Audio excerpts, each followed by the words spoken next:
This Mercedes-Benz GLC 300 is a $75,000 SUV that doesn't have adaptive cruise control.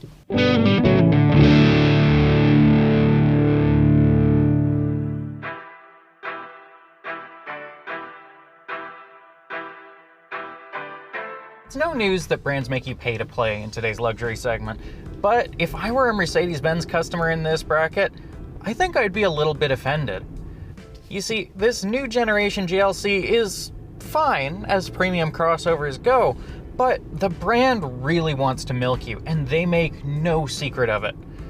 Stickered at $58,900, a nearly $4,000 PDI delivery charge bumps this thing up towards $63K just for the base model. Worse yet, such a base model doesn't include what you might consider basic modern luxuries, in a Mercedes-Benz no less. But before we dive headlong into those gripes, what exactly are we looking at here? Well, the Mercedes-Benz GLC is effectively the modern answer to the classic C-Class. That model, Mercedes' bread and butter everyday entry-level luxury sedan, is something of the past now that everyone's moved on to crossovers. This taller SUV-adjacent soccer runner then is the modern equivalent. And as a modern entry-level luxury marketed product, you get what you expect. There are a lot of shiny surfaces in here. There's standard mood lighting all throughout. You can have it strip club purple all you want. That's actually how I've got it set because it's fun. You get leather textured vinyls all around. You get your standard heated steering wheel with heated front seats. And rather nicely, you get double layered front glass as well. It's really quite quiet in here, and that quiet is further privileged by the way this vehicle is powered. Mercedes has a pretty nice setup in this thing. It's just a 2-liter 4-cylinder, nothing particularly exciting. Little turbocharger and 48-volt mild hybrid system. We don't get the PHEV here in Canada. Augmented by that little electric motor that also works as a starter and generator, this thing runs 255 horsepower and 295 pound-feet of torque. Of those, the electric motor can deliver just 20 horsepower, but actually 140 or so pound-feet.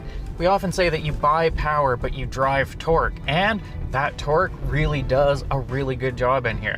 This mild hybrid setup is one of the stronger implementations that I've experienced. It's remarkably efficient, it's really comfortable, and it infills torque really, really nicely.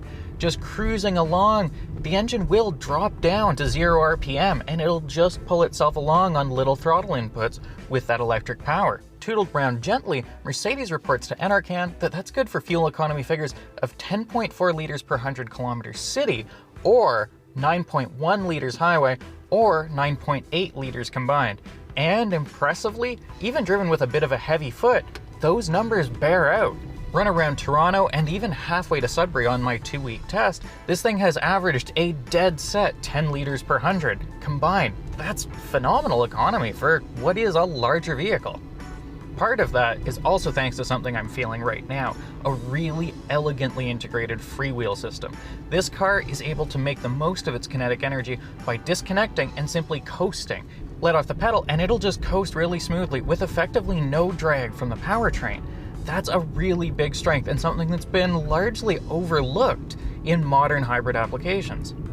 Get back on the power and, well, that electric torque is nice, the gasoline torque, This thing has enough power for its form, but especially with something that's got a $3,400 AMG style pack, which includes AMG floor mats. Don't you love your branding? And worse yet, Mercedes-Benz is still using that 9-speed automatic transmission that we in the industry just do not like. Why Mercedes-Benz hasn't gone like BMW and actually about 3/4 of the auto industry right now, just using that standard ZF 8-speed automatic, well, that's not really the topic for today's video.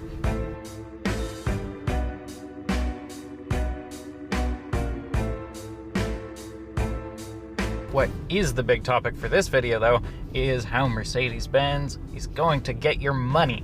You see, this whole segment of premium products that aren't really luxury, but do very much target a buyer who fancies themselves a luxury consumer, is pretty well understood for its pattern of leaving go-to options and features off the table to keep the base MSRP down and attractive, with the knowledge that people will just spend the money to get it as an upgrade anyway.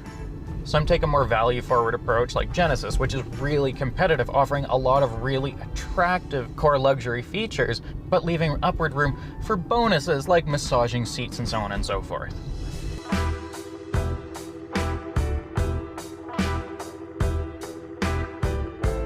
Here in the GLC, you get a little bit standard. You get what is a very nice riding suspension in most conditions. Run across very gentle disruptions, you do get this very airy, cloud-like ride. It's quite nice. It feels like it has trickled down from the S-Class. That has its flaws, of course. Hit anything a little bit harder or with any speed, and it'll go from wonderfully soft to really surprisingly jarring.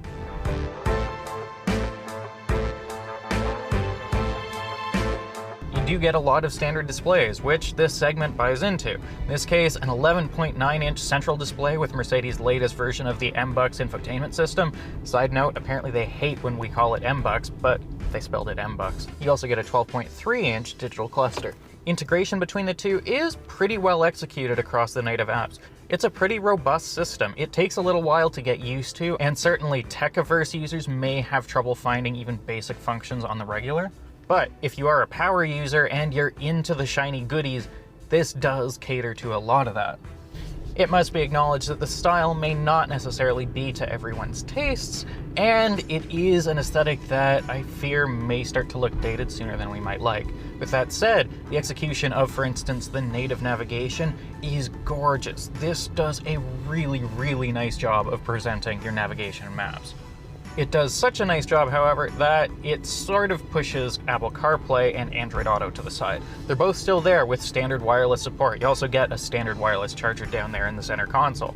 But it disappears up into this corner when you're in the main menus, and there's going to be a lot of in and out as you navigate between vehicle systems and your CarPlay functions. Audio off that connectivity is quite nice. This unit comes equipped with the upgraded Burmester sound system, and Mercedes has been on quite a roll with really nicely executed Burmester setups.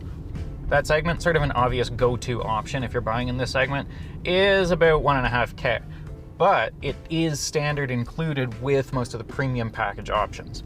Now, those premium packages are important to note though, because they contain most of the rest of what you're going to want, and you'd better pony up because price of entry there, with everything bundled into this one starter kit, is $4,200 now.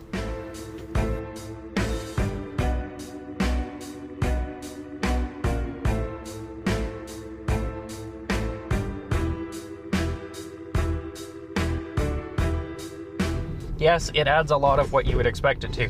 Ventilated seats, head-up display, which is really nicely integrated with that native navigation, as long as you're actually keeping the native navigation. Something it doesn't include, though, are advanced driver assists. Still, those are going to cost you another $2,700 on top of that. And that's just for the basic stuff like adaptive cruise control. In 2024, adaptive cruise control is standard in a whole lot of what's available on the market.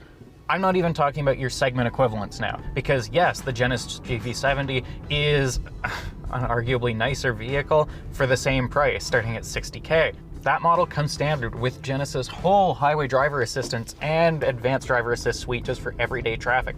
It's really smooth, it's really steady, it's really competent. And Mercedes-Benz systems are also really competent if you pay for them. The thing is though, that you can now get adaptive cruise and blind spot warning and lane following assists in cars that cost barely over half what this does from base. Yes, we've discussed that business model, but that should be standard equipment by this point.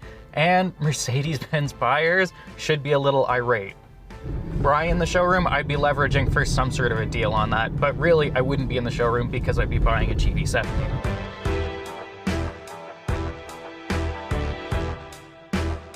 And that comes back to really one of the core issues with this, which is that yes, this new generation is nice, it's efficient. It also feels symptomatic of a brand that's fallen complacent. This feels like a vehicle that is built and packaged for a buyer that Mercedes-Benz assumes will just spend money regardless. They don't care, they aren't going to be critical with it. Especially as recessionary economic conditions dial back people's consumer spending, people are a lot more focused on what they're actually getting for their money now. Canadians should be scrutinizing what Mercedes is actually offering them in the showroom and the increments at which they offer those upgrades. This here GLC is a nice enough vehicle for this entry-level luxury segment, but it's far from a deal, and indeed, some of its over-the-top costs really go beyond justification. That said, if you want to pull up to Yorkdale and impress the other parents with a car that projects Mercedes-Benz logos down underneath the mirrors, that has a bazillion little Mercedes-Benz stars in the grille, that has Mercedes-Benz badging and branding absolutely everywhere, well, this here GLC is a Benz. For Driving.ca then, I'm L. Alder. For more on the Mercedes-Benz GLC and also on higher quality and more compelling competitors, including the Genesis GV70 and the Porsche Macan base model even, check us out on Driving.ca. Also be sure to follow our socials over on Instagram and whatever the others are now.